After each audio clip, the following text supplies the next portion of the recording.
नमस्कार दोस्तों, मेरे चैनल में आपका फिर से स्वागत है। आज हम बात करेंगे सक्यूलेंट अरेंजमेंट बनाते समय किन बातों का ध्यान रखना चाहिए, क्योंकि आप यह सुनिश्चित करना चाहते हैं कि सभी सक्यूलेंट्स जो सक्यूलेंट अरेंजमेंट में हैं, वे अच्छा चल जाएं और ऐसा नहीं है कि कुछ सड़ने लगे हैं। क्या यह संभव है कि ऐसा हो सकता है? हाँ, ऐसा होने की बहुत संभावना है और मैंने देखा है कि कई लोगों को अपनी सक्यूलेंट अरेंजमेंट के साथ इस समस्या का सामना करना पड़ता है, जिसमें कुछ दिनों तक सब कुछ ठीक लगता है, लेकिन अचानक एक एक करके सक्यूलेंट सड़ने लगते हैं। इसलिए इस वीडियो में हम इस बारे में चर्चा करेंगे कि इसे आसानी से कैसे टाला जा सकता है। हम इसके बारे में स्टेप बाय स्टेप बात करेंगे। याद रखें दोस्तों, न केवल सक्यूलेंट्स के साथ बल्कि अधिकांश पौधों के साथ भी हमें सावधान रहने की जरूरत है। हम किसी भी पौधे को ऐसे ही एक साथ नहीं रख सकते, क्योंकि हर पौधे की अपनी अपनी जरूरतें होती हैं। केवल उन्हीं पौधों को एक साथ रखा जा सकता है जिनकी आवश्यकताएं समान हों। सक्यूलेंट्स की दुनिया में भी कुछ नियम हैं जिनका पालन आपको सक्यूलेंट अरेंजमेंट करते समय करना होगा। आप सभी सक्यूलेंट्स को एक साथ नहीं रख सकते।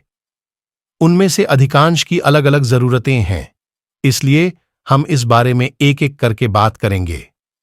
पहला, अब यह पर्यावरण से पर्यावरण पर निर्भर करता है, इसलिए आपको जांच करनी होगी, क्योंकि तापमान के आधार पर सक्यूलेंट्स डोरमेंट यह नॉन डोरमेंट हो जाते हैं।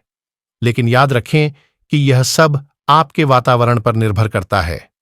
जैसे कि मेरे शहर में मेरे सक्यूलेंट्स डोरमेंट नहीं होते हैं, क्योंकि गर्मियों और सर्दियों दोनों का तापमान चरम नहीं होता है।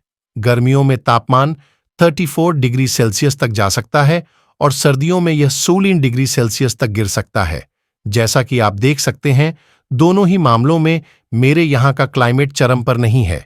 इसलिए जब मैं सक्यूलेंट अरेंजमेंट करता हूं तो मुझे डॉर्मेंसी और नॉन डॉर्मेंसी के बारे में ज्यादा चिंता नहीं होती। तो ये कुछ ऐसा है जिसे आपको जांचना होगा। इसमें कुछ भी जटिल नहीं है यदि आप जानते हैं कि आपके शहर का तापमान बहुत अधिक या बहुत कम हो जाता है। सक्यूलेंट डोरमेंट हो जाएगा।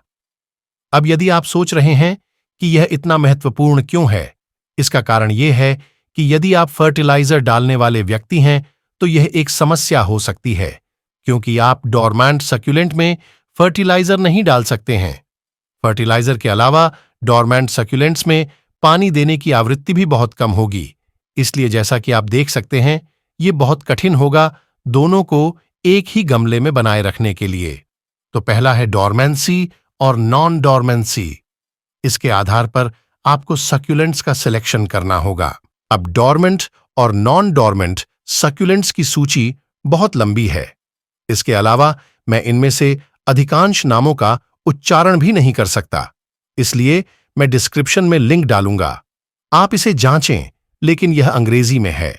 इसे सरल और सामान्य सक्यूलेंट से संबंधित रखने के लिए यहां हमारे पास एचेवेरिया है। एचेवेरिया की सभी प्रजातियां सर्दियों में डोरमेंट हो जाती हैं और ग्रोविंग पीरियड गर्मियों में होती है, जबकि अधिकांश सक्यूलेंट्स जैसे ग्रैप्टोपेटलम, ग्रैप्टोसीडम, ग्रैप्टोवेरिया, सीडम आदि इनका ग्रोविंग पीरियड सर्दियों में होते हैं और गर्मियों के दौरान वे डोरमेंट हो जाते हैं। दूसरा, पानी की आवश्यकता के आधार पर। जैसा कि मैंने पहले कहा है कि सभी सक्यूलेंट्स की पानी की जरूरतें समान नहीं होती हैं। पतली पत्ती वाले सक्यूलेंट्स को थोड़ा अधिक पानी देने की आवश्यकता होती है, लेकिन इसका मतलब यह नहीं है कि हर रोज पानी देना। नियम वही लागू होता है, केवल तभी जब मिट्टी पूरी तरह से सूखी हो, जबकि पतली पत्ती वाले सक्यूलेंट्स की तुलना में गोल मटोल सक्यूलेंट्स को कम पानी की आवश्यकता होगी। कारण इसका उत्तर पत्तियों के पानी धारण करने की क्षमता में छिपा है। पतली पत्ती वाले सक्यूलेंट्स, उनकी पत्तियां पतली होती हैं, इसलिए अधिक पानी धारण नहीं किया जा सकता, जबकि गोल मटोल सक्यूलेंट्स की मोटी पत्तियां होने के कारण उनमें पानी धारण करने की क्षमता अधिक होती है। यदि आप दोनों को मिलाते हैं तो क्या होगा? यदि आप पतली पत्ती वाले सक्यूलेंट्स के अनुसार पानी देंगे तो गोल मटोल सक्यूलेंट्स में अधिक पानी भर जाएगा, और अगर पानी गोल मटोल के हिसाब से दिया जाए तो पतली पत्ती वाले सक्यूलेंट्स अंडर वाटर हो जाएंगे और सूख जाएंगे। इसलिए किसी भी तरह से एक साथ रखे जाने पर उनमें से एक प्रभावित होगा। तीसरा और सबसे महत्वपूर्ण में से एक सूर्य के प्रकाश की आवश्यकता पर आधारित है। हम डायरेक्ट मॉर्निंग सनलाइट और इनडायरेक्ट ब्राइट लाइट के बारे में बात कर रहे हैं। याद रखें कि प्रत्येक सक्यूलेंट को अच्छी तीव्रता वाले प्रकाश की आवश्यकता होती है, लेकिन सभी सक्यूलेंट्स डायरेक्ट सनलाइट के प्रकाश को सहन नहीं कर सकते हैं। इसलिए यह डायरेक्ट मॉर्निंग सनलाइट और इनडायरेक्ट ब्राइट लाइट पर आधारित है। इसे अंतर करना बहुत आसान है। जैसा कि मैंने पहले के एक वीडियो में बताया था, जिन सक्यूलेंट्स का रंग हरा होता है और वे हरा रंग बदलते नहीं हैं, आपको ऐसे सक्यूलेंट्स को केवल इनडायरेक्ट ब्राइट लाइट देने की जरूरत है। जबकि रंगीन रंगों वाले सक्यूलेंट्स को अनुकूलन के बाद 5-6 घंटे तक सीधे सुबह की धूप की जरूरत होती है।